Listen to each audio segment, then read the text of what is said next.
Hey guys, Mistmaster1 here, and welcome back to more Super Mario Galaxy 2. In the last episode, we began World 3, explored the Tall Trunk and Cloudy Court galaxies, and at the end of last episode, we actually explored, well not explored, but we discovered that there is something new going on around the pretty much like universal map, and here it is. It is a prankster comet. These things now start appearing across the game as we collect comet medals throughout worlds. I said this would become a thing after, you know, we embarked part ways in the World 3, and it's finally time we actually explore and see what these comets are all about. And the first comet that we're going to tackle, the one that's first available in the game, is the comet for Yoshi Star Galaxy. So let's get right to it. Now, for those who don't know, essentially, I'll give you the abridged version of this. Prankster Comets are challenge runs of specific stages that you've done already, for the most part. In this instance, this is the Spiny Rainbow Rub, which means we're going to take the Spiny Control mission, and there's kind of several categories in which you can put these challenges into, and this will be our first introduction to that. We have a bunch of Spinies all over the place, and our goal for this mission is to get rid of all of them. Within, you know, there's a bit of a catch, though. You get a bunch of rainbow stars to deal with them, so it's really not difficult in terms of actually defeating the enemies. Only problem, we have to get them all, and we only have 1 minute to do so, so what we have to do is quickly get this star, and now we're just gonna run through this entire level, and just, come on, we gotta move really fast. I'm kinda slacking right here. Let's build up some speed, there we go, let's get up here. Don't even bother about collecting certain stuff like star bits, collect the rainbow stars every so often so you don't run out. And really, you just have to go really fast here. We have 40 seconds, we've exhausted a third of our time, and we have a third of them dealt with, so we're doing okay so far.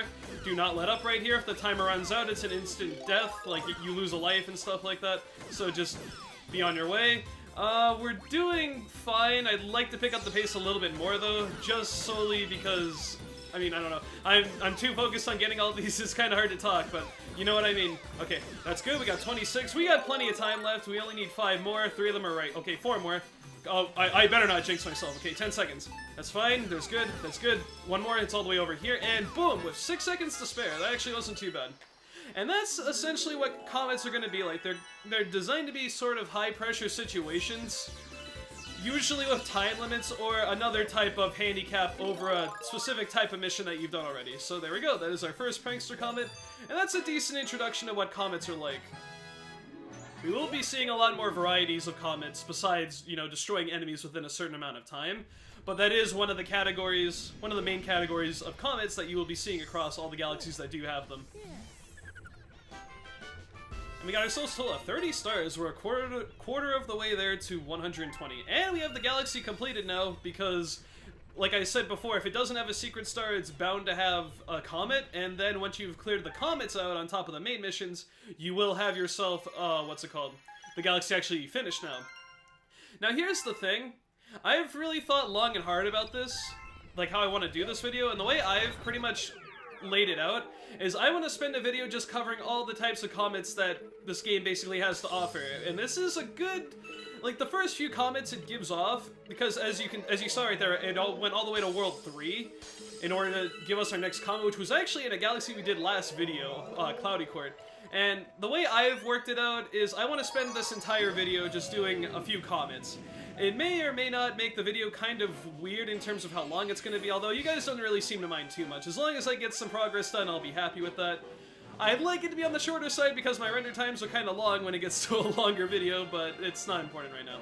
Here we have the Shadow Lining. This is another instance of a type of comet that we'll be seeing throughout the game. And also, when I say there's types of comets, they do vary slightly across the game, but as a whole, you'll be seeing mostly all types of comets that are like when we have, like, okay, gather my thoughts. Like, killing enemies in a certain period of time, you will be seeing that a few times, but here's another instance. When we pick up this launch star piece right here, we're gonna have ourselves, okay, maybe not this one. It's gonna be this one right here. Now we're gonna have some cosmic clones chasing us, and that's the whole shindig with this. I don't know who uses the word shindig anymore, but I mean, whatever.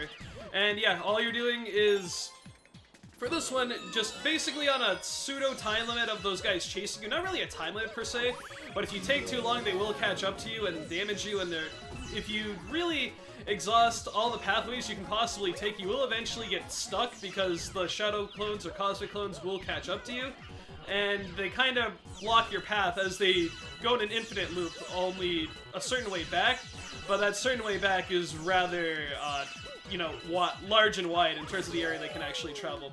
Instead of having the cloud power up, we have these nice little platforms that just zone in from the first Mario Galaxy game. I remember a star being like this where you had to collect silver stars along a sort of brick path like this. And there we are, coming up on the star here. Let's just run around for a little bit. I'm actually gonna walk or oh, okay, whatever. I wanted more of them to show up there, so when I destroy the crystal, all the star bits remain on this platform here, because when you get too far away, they obviously disappear here. And yeah, that is another star. We're getting a lot of stars really quickly in this video because comets, although they are challenge runs essentially of various other stages, they are also much, much shorter alternatives to a stage. I'd say a regular stage would probably take you around 5+ minutes to do. These ones will probably only take you around 2 minutes if you manage it properly. And yeah, this is a great way to just build up stars really quickly. It gives you another look at a certain mission. And speaking of another look at a certain mission, we have one of the more popular types of comments that this game likes to throw at us back at the first world. And what's so nice about this now is because we have several worlds, we have the way to zoom out of the map and stuff like that, travel across these places is very fast. Like here, we're already here at Speedrun Galaxy. So we've done 2 comets so far, the next one's going to be at Speedrun Galaxy, and just so happens this one is also going to be another type of comet that we haven't seen yet. I mean, we just started, so it'd be kind of hard to know exactly what they're like, but take a look at this. Diggle Eggs Daredevil Run. If you recall, in a couple videos so far, I've mentioned how you don't want to take those power shrooms, the ones that give you 6 life, and take those for granted and stuff like that, and you really want to take advantage of being able to deal with certain enemies without really taking a hit. Well, this is our first instance where that's kind of important. Essentially, what we're going to do is fight Digga-Leg a second time, which, if you remember from episode 3, I don't like this guy very much. But here's the catch. If you look in the top right, we only have 1 life to our name. So basically, if we take any damage during this fight, we automatically lose. And that's a big thing. If you don't get so used to being able to take hits and then just being able to heal after the fact, if you take a single hit in this fight, you automatically lose. You have to start the fight all over again. So you have to do your best to manage your positioning and manage your timing across where this boss is going, what attacks it's doing, all that other stuff, while keeping in mind that if you make one really small mistake even, it doesn't even have to be that notable, one small mistake will in fact kill you, and you have to do the entire fight over again. We're doing well so far, but the last phase is always the hardest part. Okay, that drill's coming towards me, jump on you. Let's get away from Digga-Leg because he's closing up on me. He stepped on that guy, that's good, he's probably going to shoot out a couple more. This guy is fairly simple, but hitting him on the last phase can be tricky because of the way he moves around. Okay, good. Jump over that, stomp on you. Good, jump on the drill again, and if we can get the hit there, maybe, possibly, yes, awesome. I did that fight much better in the Daredevil run than I did in the actual normal mission for this galaxy. Alright. I'm not gonna lie, I was a bit nervous I would just completely and utterly fail at this boss fight because of my history, but I think I've redeemed myself being able to actually fight this guy on the Daredevil run, so that feels good. Feels good, man.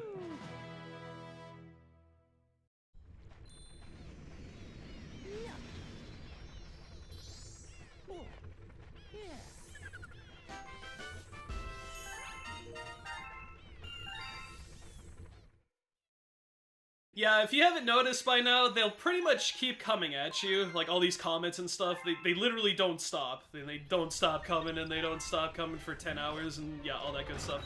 It might be a bit redundant and tedious that I'm doing all the comments, like, right now, but honestly, I'm thinking that's how I want to handle a lot of these from now on. I want to alternate between a video where we do a lot of comments, and then we'll actually move on later into the worlds that we're currently in. Like, we haven't done anything in World 3 aside from the Cloudy Court mission, but I mean, we have to get all the stars at some point anyway, so it technically doesn't really matter what order I get these in.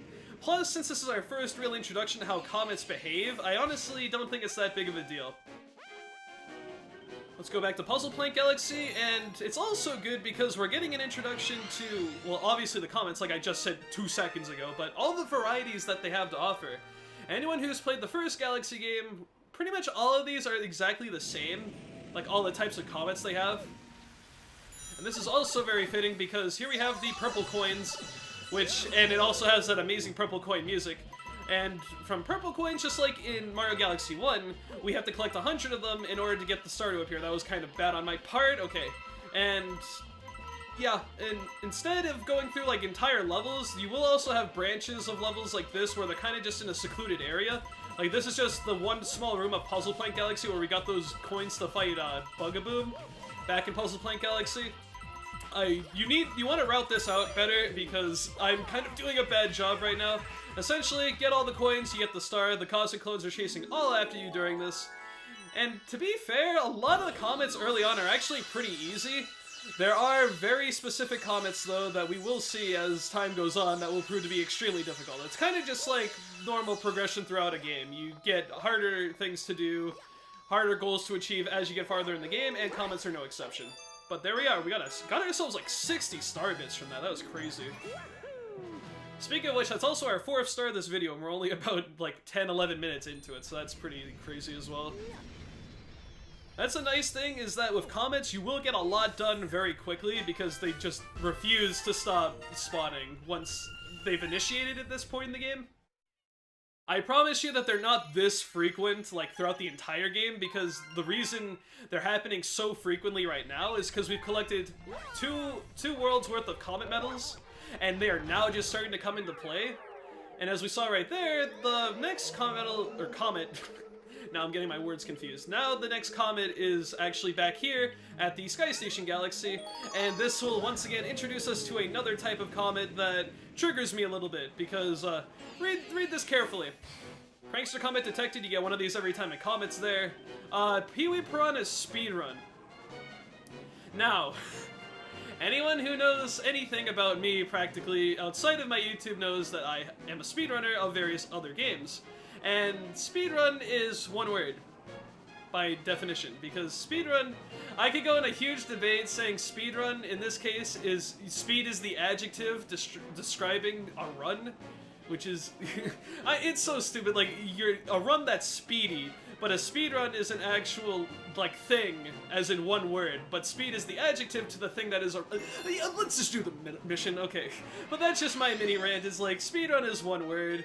Nintendo, get your stuff together, come on, man. But yeah, here's how speedruns work. Well, how space runs work in this game is you're given a sort of time limit, and you have to accomplish the goal within said time limit. We have 20 seconds to defeat Peewee Piranha, which sounds impossible, but along the way you will get yourself some clocks here, which will give you an additional 10 seconds added every time you pick one up. And oh god, no! What am I doing? Oh my god, I have never done something so stupid in my entire life. I just lost. That 10 seconds I just picked up just completely went away.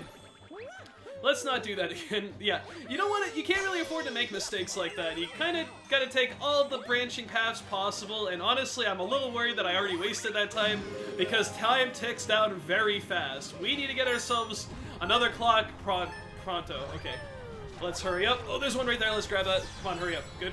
Okay, there might be another clock over there, but not a big deal. Let's just come over here. There's another clock right up there. Oh my god, this is really stressful when you actually lose a lot of time like that. Don't do that. You want to save as much time as you possibly can. Let's just get over here. There's probably a clock down there. I just spit all over my monitor. I'm talking really fast because the mission is really fast. Thankfully, you get yourself a shorter version of the level, because that'd be rather chaotic if you had to go through the entire stage like that. So we only had like 2 planets to do, but thankfully we have to fight Peewee Piranha again, and we also get ourselves like 5 stopwatches here. That's what I'm gonna call them, clocks, stopwatches, whatever.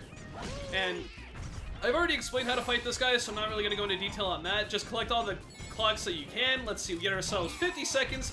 50 seconds should be plenty of time to do the 2 cycles on this guy that's required to finish him off. So right there, there's one. We have 44 seconds left. That's so annoying. In some instances, the clock actually does tick down mid-cutscene and various star travels, like when you use launch stars and stuff like that. Which, I mean, in all honesty, that shouldn't be a big deal, because if you play well and you're not wasting too much time, you will get stuff done rather quickly. I believe you can actually speed this fight up if you spin at a very particular point. Like, I believe you can get his shell off in 2 hits instead of 3, but that's not a big deal because, boom, there we go. And thankfully the timer does stop once the boss is actually dead in this case. So we had 23 seconds to spare. I kinda was stupid at the very beginning, but I made up for that with reasonable play in the later parts. And since now there's no time limit, let's take a moment to gather any star bits that we can. That is the one thing I will say with most comments, though. You won't really get a chance to focus on getting some star bits because the overall objective in most cases is timed. Like, you have to do things within a very specific amount of time. But I mean, whenever you do get those moments where you can't actually relax, it is better to try to collect whatever you can. You're just cleaning up today. We had like 29 stars, I believe it was, before we started this video. Now we have 34, so that's 5 right now. I'm at 15 minutes on my timer as of right now, and I think I have time for one more. But this is a mission I really don't want to do. But you know what? Screw it. But yeah, comments literally do not stop coming. I don't know, I can't emphasize that enough. And it's actually a good thing I'm dedicating a video solely to comments. And also, if you're noticing, the galaxies are now finally becoming completed because the comet is the last star in said galaxy. Now, at this point, there are only 2 galaxies left, the Flip Swap Galaxy, and I believe, yeah, Bowser Jr.'s Fiery Flotilla, which need a comet star, and then after we get those 2 stars, World 1 will actually get a silver crown in itself. You can even see the silver crowns detailed on the galaxies below here. This is the first mission, first comet really that I'm not fond of because it does require the use of Rock Mario, but let's tough it out. I think this will be the last star I get for this video. 6 stars, this is rather overkill. My worry for this project is I don't want it to be like 35 videos or something because I get a stupid amount of stars in one video. Because that was the only thing I didn't like about my original Galaxy 1 Let's Play is I did in like less than 30 videos, which is extremely short for a game like that. And honestly, at the pace I'm going, I'd probably finish this game in about 50 videos if I'm making good progress. But anyway, we can't dread on that right now. We have to get rid of all these guys, all the crab enemies. It's just like the Spiny Rainbow Rub, except we gotta use the Rock Mario power-up in order to really dispatch all these guys. And this thing is hard to control at times. I really do not like this. And also the thing wears off after a certain period of time, so you gotta restart your roll and stuff like that. I am terrible at angling this thing, and this is probably the first comment where I'm actually just going to flat out lose, because I just hate it. Whoa, what is my camera doing? It's like fidgeting all over the place, man. Okay, we got 15, 16 crabs in half the time. That's good pace. Let's get you. I'd like to be doing better than that, though. Okay, 20 and 33 seconds. Gotta keep moving. It's not so bad when there's a bunch of them, but then when you get to the point where there's like 3 or 4 left, you're gonna be struggling to hit any of these guys. Okay, there's 5 more. We have 15 seconds to do so. Let me get in good positioning. Okay, good. Can I get this one that's over here? No. Oh, God. Okay, I'm nervous. I'm nervous. I'm not gonna make this. I'm not gonna make this. I'm not gonna make this. I have one more. Where's the last one? No, I don't know where the last one is. Please get it. No, no, no. Yes! Oh, okay. 2 seconds to spare. Whew. I'm so sorry I got loud right there, but I was not expecting to do that mission in the first try. Whew. That's a pretty epic ending to this video. Okay, and there we go. That is the comet of, Boulder Galaxy? I don't even remember. I'm so bad. Well, we'll see what the galaxy is when we get prompted with the star here. Okay, I've calmed down now. Calmed down enough to actually do my outro. Boulder Galaxy, I was right, good. But you'll notice here, I believe, yeah, we actually don't get a galaxy complete thing, and there's no secret star there, so you might be wondering what's the whole deal with that. Well, we'll capsize on that when the time comes. Oh, hey, look at this. A letter addressed to the baby Luma has arrived. What is it? To my lost Luma, I hope this letter reaches you in bright spirits, little one. I'm not going to use the cursor, let's just read that. This should be of some help to you on your journey back to me. May the stars shine down on you. Wow, there were 50 star bits attached to that letter. That's pretty nice, man. No return address, but I hope I get to meet this mysterious person soon. Yeah, you'll occasionally get letters that are directed towards Mario, directed towards the Luma, where you get star bits, all that good stuff. Oh, excuse me about that, I had to sneeze. Anyway, that's pretty much gonna do it right there. We've collected 6 stars in this video, we got ourselves the comet activated in Flip Swap Galaxy, and I think I'm gonna save that for next video because we got 6 stars, got a lot done, good progress, not necessarily in World 3. I don't think I've heard the music go on this long. Anyway, I have been Mr. Asto1, this has been episode 11 of Super Mario Galaxy 2. Thank you all for watching, and the next episode, we will make some more progress in World 3, but we will probably do a few more comments on top of that. We've seen a general list of what the comments are going to be like, and honestly, there's also some we haven't even begun to see yet. Like, you'll get the drift, but you got the main idea of the comments in this video, and we're going to tackle more of them and progress through World 3 more in the next video. This outro has gone on for far too long, so I'm just going to say goodbye. See you later, guys.